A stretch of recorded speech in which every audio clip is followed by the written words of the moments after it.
The man that you are looking at is Liquid Rhett, and it is time for him to begin his challenge. I'm Day 9. And I'm DJ Wheat, and we're going to be jumping into Rhett's challenge with three very, very powerful global Protoss players. Of course, we've got NaNiwa, who will start things off versus Rhett, and then we're going to have Sase, and then Parting, a Protoss powerhouse from Korea. Going to kind of wrap it all together and see if over the course of these two opponents, he could pull it off. And I really like that humility that Rhett, was telling. These are players who are so good. Right. And he manages to get some wins, but he doesn't know if it's the caliber that he needs to be able to take them down. And I honestly think that there's that weird juggle you have to do as a pro, where you have to both trust yourself, inherently believe in yourself so you can perform at the level you need, but also be filled with that doubt so you can always identify your weaknesses and improve. I think it's a great point, especially when you think about the fact that Rhett has such an abundant history when it comes to StarCraft.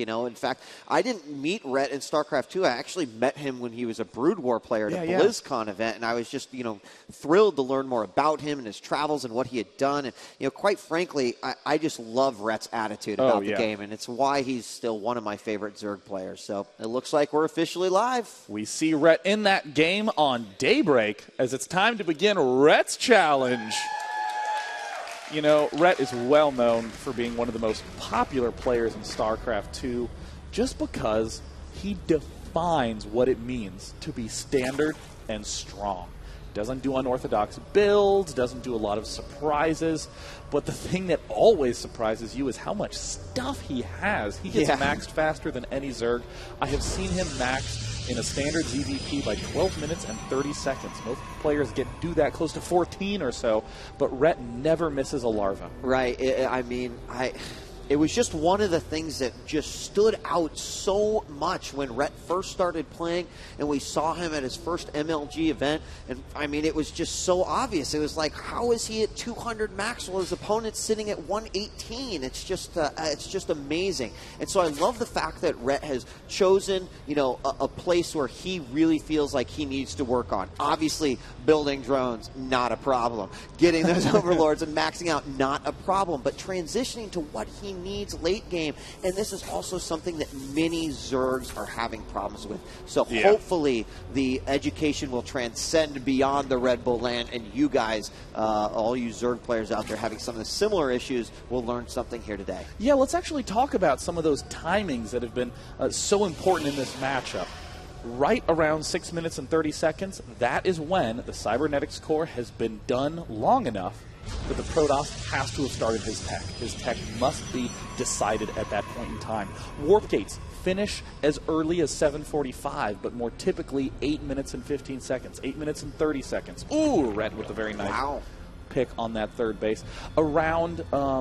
Also around 8 minutes and 30 seconds, around 9 minutes, that's when a player can end up doing some kind of very, very fast Stargate that arrives at your base. That's when the Void Rays end up arriving. And between 9 and 11 minutes is when this third is a possibility for NaNiwa. Rhett is going to need to check here starting around 10 minutes to see if there's some sort of third going down. And most importantly of all, 17 minutes is as early as a 3-base maxed Colossus push can begin to move out. All these times Rhett has to be aware of and juggle them in his head, and right now NaNiwa is doing some very clever rearrangement of his buildings. Look, his forge isn't even done yet. And are there Zerglings on the field? Yeah, there's 4 Zerglings heading straight to NaNiwa. Yep, they're going to head on over. It's going to take him a little while to get over there. He's going to take a long route around, but he sees everything with the Overlord at the moment, including that cannon that is currently constructed. In fact, look at NaNiwa's positioning of this probe here. And this is a kind of a oh-no probe. In case those Zerglings might come in, or there was even or some sort of early pull, he can throw something down there. He's going to immediately throw down the gateway, and he will hold position on this probe just long enough for that cannon to get up and him to finish it off, and another pylon just to complete the wall off to make sure that no Zerglings are going to get into that base. Pretty slick little timing there by NaNiwa. He will definitely not let this gateway finish. Going to cancel it and replace it with a cybernetics core. Meanwhile, back home, Rhett is playing out quite standardly, taking his third base. And this is one of the big reasons that Rhett chose the map Daybreak. It's a map where the Protoss has a nice opportunity to get 3 bases up. He's actually trying to let the Protoss get 3 bases up, because if he can defeat a Protoss on Daybreak, he can defeat a Protoss on any map. I mean, I think that's a great point, and that's actually one of the things that Chef dealt with yesterday as he played Daybreak several times. And we do have, 2 gateways at the front now. And we've got Zealot coming out of gateway number 1. Now, there is a probe over on the far southeast side that Rhett just barely missed with those Zerglings as they are scouting around. And he is being very diligent with those, trying to get as much information as you can. But I always worry about those pylons getting down there as a Zerg. It could be such a strong reinforcement point, especially when you don't quite have your second up yet. Yeah, it looks like Rhett is continuing to spread out those Zerglings, getting as much vision control as he can. He actually has 6 Zerglings, quite a good amount at this point in time. But Rhett has not really made an attempt for that forward watchtower. Really needs to start pulling back and maybe considering that. I'm very surprised by the fact that NaNiwa let that second gateway finish very uncommon, but NaNiwa is not unknown. You know what, let me just say that sentence without 5 double negatives in there. NaNiwa is known to do some very unusual, very practiced builds. That probe now moving into the third, checking things out. And keep in mind, this is a kind of vulnerable time because there is no creep separating the main, the natural, and the third. He tries to put a pylon there and realize, oh, wow, he snuck one in just on the edge. It is not going to really be a huge threat here as the probe will get away and they'll be able to take it out. Now, you mentioned a little bit on the timings, and if we look, Warp Gate research only about 50% done, +1 is on the way, but that kind of coincides with exactly what you were talking about earlier on in this match. Yeah, one thing that's really important to note about NaNiwa is that he's chrono boosting the Nexus pretty much exclusively. 1 chrono boost there on the +1 attack, but I mean, other than that, NaNiwa is just maximizing the amount of workers that he can get. And holy early expansion, Batman. Look at that, 8 minutes to throw that down. But if you think about it, this is not that difficult to hold off as long as you know when that Zerg took his geysers. From the moment you begin the geyser to when Zergling speed finishes is about 2.5 to 3 minutes. So you have a large window where the worst you're going to be up against is a good number of slow lings. So that's very much so what NaNiwa is anticipating and why he's taking this wickedly fast third.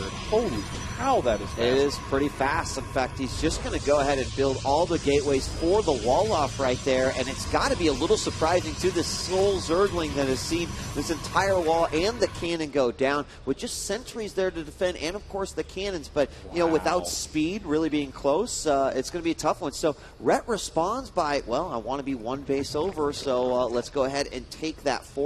Meanwhile, his creep spread looking pretty good. He's got the double Evos down, 4 upgrades, and this is, you know, this is that very strong early game that we know and love out of Rhett. There, the infestation pits going down, and this is something you're going to talk about it, obviously, just from the inflection of your voice, but it's something that we've seen a lot more. The quick lair instantly into infestation pit. This is the Stefano style, taking a hatch at the 4th by 9 minutes, instantly building the infestation pit, getting some roaches, but only building roaches if there is a huge push coming. Instead, rather relying on lots and lots of infestors to defend. We also see the +2 going down. We see that there is a Dark Shrine coming up, Twilight Council getting Blink. The DT, I think, is the key linchpin to NaNiwa's ridiculously fast third build, and it may catch Rhett with his pants down. Yeah, I mean, it'll be really interesting. The lair's done, so of course having Overseers and the units there are not a problem, but it can still be that element of surprise. We already see this pylon going down at the 4th. Edison is scouted, but these roaches come in at just the perfect time to eliminate that, and that pylon is going to be such a crucial piece to NaNiwa getting those DTs out and close enough to his opponent's base to actually surprise and do some damage. Looks like we do see that Overseer starting to do a little scout arounding. More gateways plopping down for NaNiwa. Looks like, no, actually a brief cancel on that. Stalkers are moving out. NaNiwa is going to go Overlord hunting, trying to pick off anything he can. There is the Pathogen Glance coming up. No Infestors been started yet. Spore and Spine just in time. Holy cow. I'm good at rhymes. It looks like no other Spore Spine combos, and there the DTs are starting to pop out. And, you know, we just take a look and notice Rhett's pop starting to creep up there. He's at max 184, sitting at 157 currently to 106, 134, and here come the DTs. Looks like he managed to spot it with an Overseer lightning fast reaction time as another Overseer nicely parked by his 5th base. And Rhett is looking really, really good. Wow. Yeah. I mean, especially when you compare him, to some of the struggles that we've been seeing all Zergs have in this matchup, just getting up more bases safely. 10 Infestors en route. The one thing that I think is missing from this puzzle is the Hive. Is he going to be getting the Hive soon?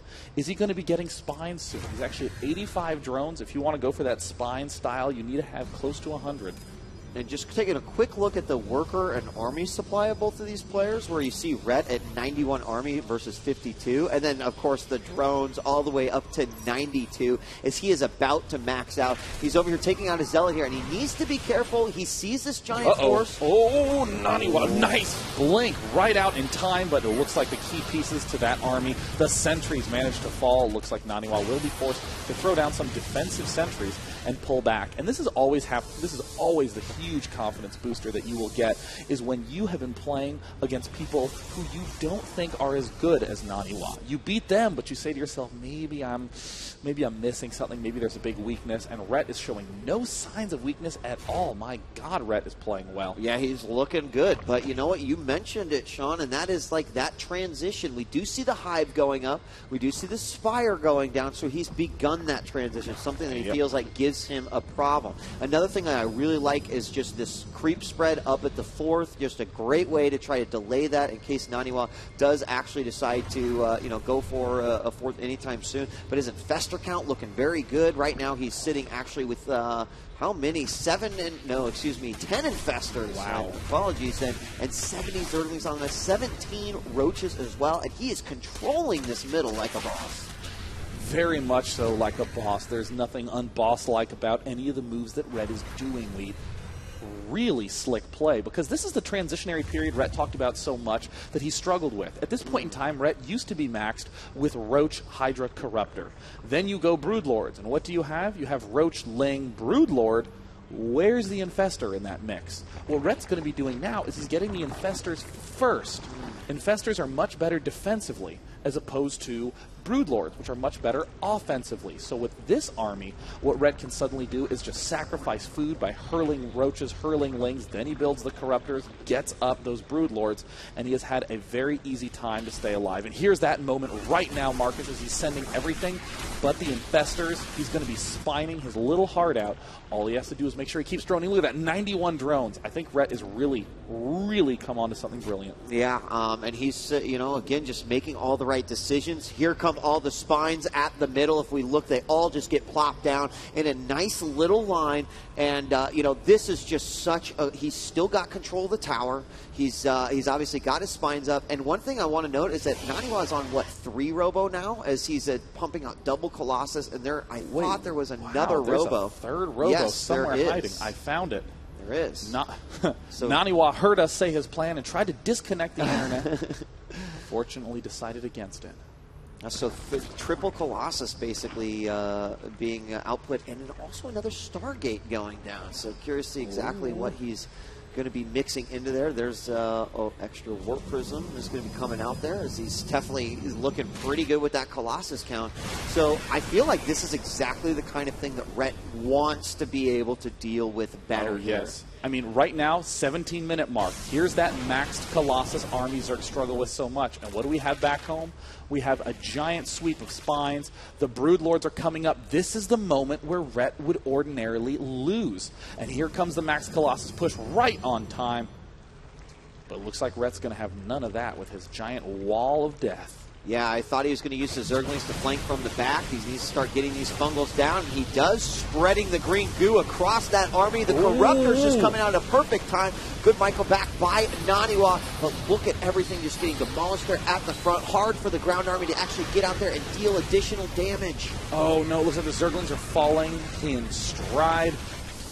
But that's okay, because NaNiwa was not able to break through, and Rhett has successfully gotten up the Broodlords that he needs. And look back in production, everything is maxed gassy as you can get. He's getting 3/3 upgrades. He's getting the 1/1 upgrades for Air, Infestors, Corruptors, Broodlords. Most importantly of all, he got that damn Adrenal upgrade that no one used to get. But it looks like a Speed Warp Prism is going to try to ruin Rhett's day, and he has no defense back there. Oh, he manages to get the phase, though, just as the fungal hits. He's going to unphase and go back in. A bunch of Zealots being warped in almost immediately. And believe it or not, actually, the drone count here in the main is not that high. So it's going to end up being not a phenomenal attack, but it's kind of a distraction because down here in the south, we've got a double attack at the 4th and the 5th that is stopped because there's just so many spine crawlers there. In the meantime, it looks like those Zealots that were warped into the main are doing some nice work. NaNiwa doesn't want Zealots in his main army, but he would love to have them in that main. And it looks like, oh no, Rhett getting a little bit overeager, getting away from his spines. A blink directly underneath everything. Sure, there's fungals going down, but this could be the mistake that is causing Rhett to lose in these late game situations. Can't get too overeager with those Broodlords. It looks like most of the Stalkers will fall in the main, though. A little bit of damage was dealt. One refinery did fall. The pool and all the other vital structures are managing to stay alive, and in the meantime, NaNiwa triple frickin' Colossi. There is a mothership also being made in the main. Yeah, and of course, that's one of the things that Rhett talked about, gave him problems as well. And the nice thing about that battle with Rhett, even though that may have seemed like a little bit of a mistake being in the position that he was in, is that certainly he beat on this. Oh, hey, there's a hatchery right there. Let's just okay, there we go. Okay. But the force from NaNiwa was actually so hurt, and we do have that warp prism going in yet again. One corruptor there getting in the way, and corruptor back up, and he's going to try to phase in units. See you later, warp prism. And now with that backup spine crawler, he should be okay with the exception of DTs, which we haven't really seen make a cameo. And, you know, we're seeing another interesting stage of this matchup, which is the post-Infestor Broodlord phase. Actually, I would probably say at least the entire lifetime of StarCraft 2, players used to get this Infestor Broodlord Death Ball and then say, there we go, I won. Right. And now what we're seeing is Protoss players saying, okay, that is just another state, and I know how to deal with it by expanding a lot, by getting good blinks in, by controlling my Colossi and picking off all the Broodlings. Very, very clever play. And now suddenly Zergs are needing the spine crawlers as part of that mixture. So we've got Rhett now taking the southern base. The army from the Protoss is moving and navigating through the top, trying to get back to that middle. But it looks like Rhett is going to be content trying to reinforce at this position. You can see that he's now got his Broodlord count up to 10. And there is the mothership moving across the map. Now, we've got a few High Templar out, but we don't see any Archons left. And that's really where that mothership's going to be especially important for NaNiwa. Do we have any Overseers here? I'm not sure. There's one Overseer coming up. It's all going to be up to the fungal growths to keep that alive. What do we see NaNiwa do? His Colossi are doing nothing but picking off those infestors. The range of the fungal growth, it needs to hit the center of the army as opposed to the fringe. So the infestors run up well within range of the Colossi. So counterintuitively, the Colossi need to be right at the front line against that Broodlord Infestor mixture to be able to pick off the infestors well enough. And another really tiny counterattack by Red, but still doing some nice damage. Yeah, I mean, you can really see what those upgrades in the adrenal glands do as he just eats through a couple of cannons there. But hold on, we've got NaNiwa pushing forward at this 5th yet again. Army looks to be in position. A few Broodlords up top, but might be used to bait things out here. Oh my gosh! But he's got nothing to actually throw in there. Now, he does have some storms. Is he going to maybe drop that down as they come out? I'm not really sure what NaNiwa's plan is here, or if it's just to get rid of this base. And it looks like there is the plop out. It looks like he might be able to take it down, and there's some very nice storms. Doing some gigantic damage, but there's some big fungal growths that go down. Still a huge number of Broodlords ripping apart all of those Stalkers on the low ground. Can NaNiwa get enough units to take it down? It looks like maybe barely enough, and wow, NaNiwa barely manages to squeak out a victory there. And now Red's going to have to pull back and start the slow process of rebuilding. Whoopsie daisies, 2 Broodlords there, not really in range. And once again, Rhett trying to remass up. These 2 Broodlords would be pivotal in this fight. Yeah, and he actually tries to move them back, but one does fall. Several more Broodlords being morphed in right now, and he lost that base. But looking at the sort of the mining all around, he seems to be in pretty decent shape as far as his economy is concerned. However, he's still thinking about that late game and what he needs to do here as the Broodlords continue. But that means that he doesn't have as many Festers out. Those are some great feedbacks from NaNiwa. I thought you only built carriers in single player. I'm telling you, he's been playing with some of these Protoss here. I saw Hasu play some carrier games versus Idra earlier, and I guess these guys have been talking more about it. It looks like the blink under, perfect blink under. Rhett not even electing the micro, just taking it, now trying to send in more and more and more broodlings. Another nice blink by NaNiwa. I actually think Rhett was in decent condition to stay back and play a little bit more calmly, but no, Rhett actually seizing the opportunity and trying to drill this extra expansion right off the bat. Does pick off those Colossi, but as the carrier count continues to increase, Rhett's going to be in a little bit of a difficult spot. Yeah, I mean, he did manage to keep those Colossus out of the battle, which was great, but now we got some Archons in the mix here. We do have these 3 Broodlords. Here's a couple of Infestors. Need those Fungals. He prevents the blink underneath, and that's exactly what he's been needed. There we finally see the blink as these Stalkers are freed from the Fungals. And still, Rhett moves forward and keeps this attack at bay. But here's the counterattack in the northwest. Counterattack by Rhett. He's working on his late game tactics in these matchups as well. Not just that attempt to try to get the Broodlords up, but now that he gets them up, what does he do with them? He's going to try to step into this worker line. He's praying that NaNiwa storms the workers, but not only is NaNiwa not bad, he wouldn't even have the energy if he was somehow possessed by a very malicious ghost. It did not but we do have that cleaned up. A few probes do go down in that one.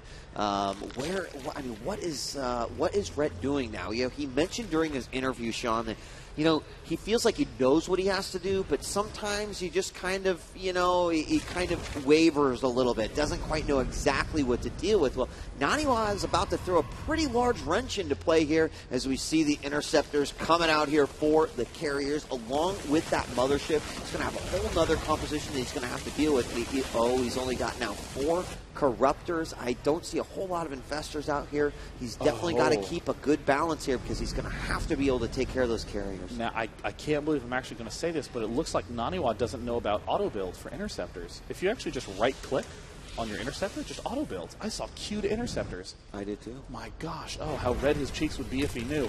Fortunately for him, though, he's actually in a very strong position as we are now seeing that there are, no Corruptors on the field. It's going to be so painful. The only way that Rhett is going to be able to stay alive is if he uses his Infestors to buy enough time. All he needs to do is send a single Zergling up, and he'll see those Interceptors dart out. I mean, it's crazy, Sean, to think that at around 21 minutes we saw that second Stargate go down. And what was its purpose? To obviously get what we've got up here. But, this is something that NaNiwa was preparing for, and I'm pretty sure that Rhett is just expecting the additional Gateway Colossus push to come yet again. So I'm a little surprised that he hasn't seen the scout of it, not even with the Overseer that went out earlier. I feel like based off of his army composition, he really has no idea about what he's about to be greeted with. Yeah, I mean, he's starting to replenish with roaches. It looks like he very clearly wants to do a big, aggressive ground push. He's going to go right through the center, and there the probes end up darting up. Will NaNiwa reveal the carriers? And it looks like he's about to. This could be a huge saving grace for him. And he doesn't end up revealing it because the push has now begun. And once he sees those carriers there, we see the Interceptors darting out. Rhett now realizes what he's up against. Yeah, this is going to be a little nasty. We have no Neural at all, and so the Fungals are going to be important. But what is going to deal with those carriers? I don't see anything. I don't think there's and there's a literally everything going into that toilet right there. The feedback on the Infestors, and again, he doesn't have the Archons, but all he needs to do is get rid of a few of these units so he can clean up what comes out of the Vortex once it completes. And there it is, a nice storm. Incredible feedbacks, not even going for the Archon toilet, just trying to throw down as many storms and feedbacks as he can. And there it looks like the Overseers on the top side trying to reveal that ground army.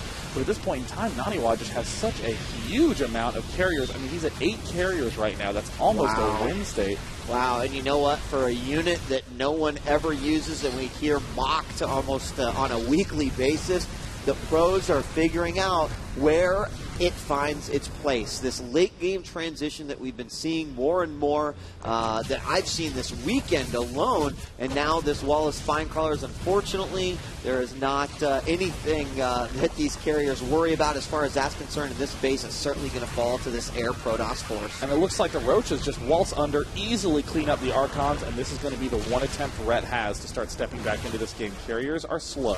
He's going to need to try to dart up here, and he's going to get the pylon. Oh, nice.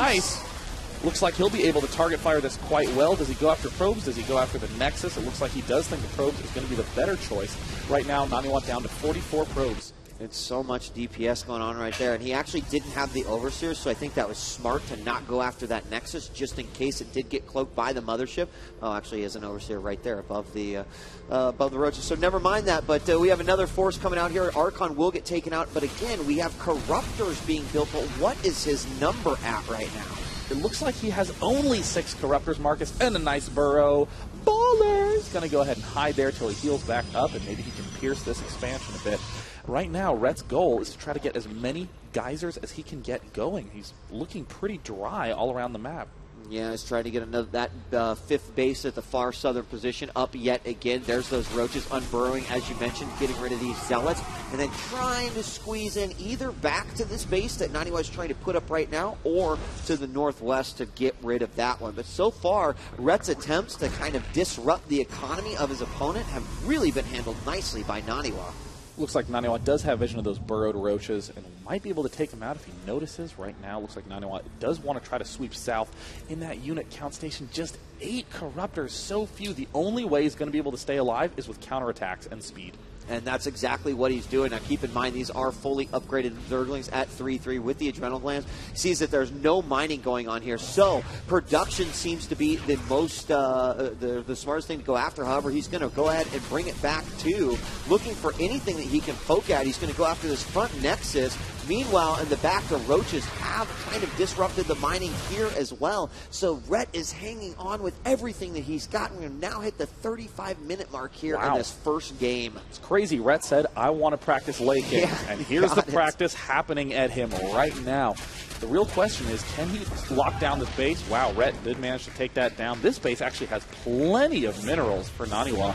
Yeah, and here come the Lings, though. Is he going to go after the Nexus, targeting that down? Wow. The probes have to get in on this battle. The Nexus rapidly falling, and this would be that nice hit that he would need, but the probes are heroes. Didn't work. Did not work. Looks like Rhett does still have those Roaches there. Roaches are not as good against Stalkers as they may want to be, but man, great, nice timing here by Rhett. Unburrowing, going to try to take this out as quickly as he can. Zerglings and counterattacks is Rhett's key at this point in time. That is all he really has. The carrier count is just so brutal. 8 carriers, 63 interceptors that do 14 damage a shot, and 14 times 63 is astronomical. And here we know it is definitely an astronomical number. Here we've got a lot of spine crawlers being put down at probably what is the most important base right now for Red, where there are still a fair amount of minerals. Not a whole lot of workers there, but here comes another attack into that northeast. He knows that that Nexus is low. A surround once again as he's just trying to get as much service there as he can. And there it is. It goes down. He will run to this corner and burrow. He has the Corruptors on the backside. He is trying to take out as many Interceptors as he can. He wants to try to break NaNiwa down economically by essentially doing harassment to the carriers, trying to chip that down as much as possible. Trying to eliminate all the carriers is not nearly as important as trying to eliminate the Interceptors at this point in time. He's already lost 10 Interceptors. If he just hold positions right here, great job right there by Rhett. Doing some serious work, is killing off a ton of carriers. Uh-oh, they managed to get a little bit vulnerable, but there's the Vortex. Oh, no. The Corruptors do not manage to kill off that last carrier. There's still 7 on the map. More Corruptors sweeping on in. One carrier does manage to get himself a little bit lost in that fray. And we've got, well, here they all pop out once again. Their carrier did join that party as well. Second Vortex goes down to continue to eliminate this base. And keep in mind, these Spores are actually doing a great job taking out these Interceptors as well. And they're slowly but surely starting to move away here or get away from NaNiwa. And I mean, I can't believe that Rhett is honestly still in this just based off of those counterattacks and keeping his opponent busy. That is going to be the real problem coming up. If he ends up getting but a single Vortex down, those Corruptors are dead and gone. It looks like Rhett is just going to try to do as much damage as he can with one final blow. I don't think it'll be enough. He gets one carrier down, and now it's 80 food versus 127. You see 5 carriers still remain. The Archon count has dwindled dramatically. I saw 5 on the field, now only 2 remain. He's going to try to do another push. And Rhett is going Zergling Corruptor, that standard 39-minute game mixture. And there is a lot of lings being produced right now. These spine crawlers doing as much damage as they can to this ground army, but of course the cloaking effects of the mothership making that a little bit more difficult, and the drones are falling and falling. The Corruptor's coming back in, this time going to target that mothership, and one instantly just melted down. And now NaNiwa, although putting himself in a corner, has completely disabled this base. Completely disabling it, but also the interceptor count is under 60. And look at the amount of spore crawlers here. He's trying to target fire it with all the carriers, but he's down to 28. And Rhett doing a killer counterattack.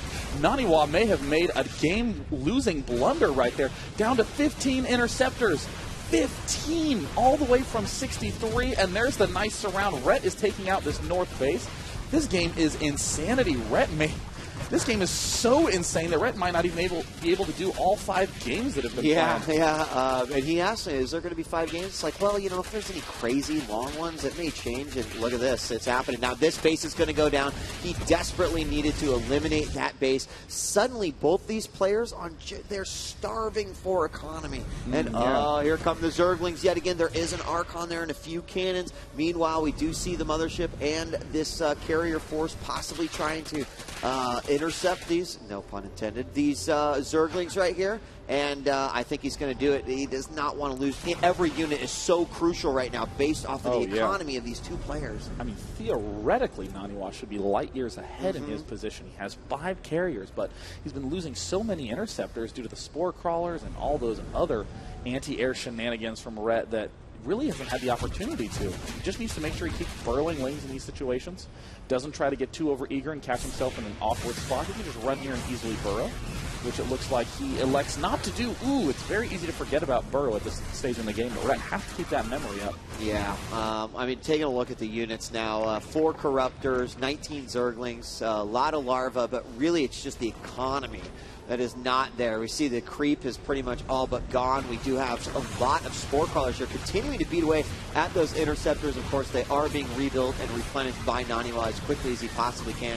But with only 4 Corruptors and just the spores, I just don't feel like he's going to be able to pull this off. Oh, Rhett really needs to begin walking all his queens to the front lines. It looks like he has more. Oh, he has more spine crawlers trying to step in. Has to pull back. But wow, Rhett's management here is incredible. But he really needs to start burrowing those spines around this base. NaNiwa realizes that there's not really a vulnerable angle back here, with the exception of that backside. And he is going to yet again pounce down to that bottom side, and he's target firing it like crazy. Can he get any transfuses off? It looks like no. He will lose the expansion. There's a good game, an incredible win for NaNiwa there. And Rhett really starting to see, if you get that Broodlord Infestor mix up, you got to be really careful with the decisions you make. No, I mean, I feel like that transition that Rhett's working on and going for was actually, done pretty good in that one. At that point, maybe focusing so much on it and the units that he needed to forget about the fact that NaNiwa could throw out a carrier tech switch, I guess. I mean, you don't expect it, but that's exactly why, getting those Zerglings out, keeping them active on the map, trying to poke in there and see if you can see anything like that. I mean, that was a phenomenal game, though. I mean, really, really great. But look at how relaxed Yos is. He's sitting there comfortably, his leg crossed, totally relaxed, just going to comfortably go into the next game. And if I'm Rhett, even though I lost that game, I'm going to consider that a huge confidence boost. I'm thinking to myself, man, I was in that winning position, but then suddenly carriers came out of nowhere, and I still lost by the thinnest margin ever. I honestly think that Rhett is going to be very, very prepared for the next game as he makes adjustments very, very fast.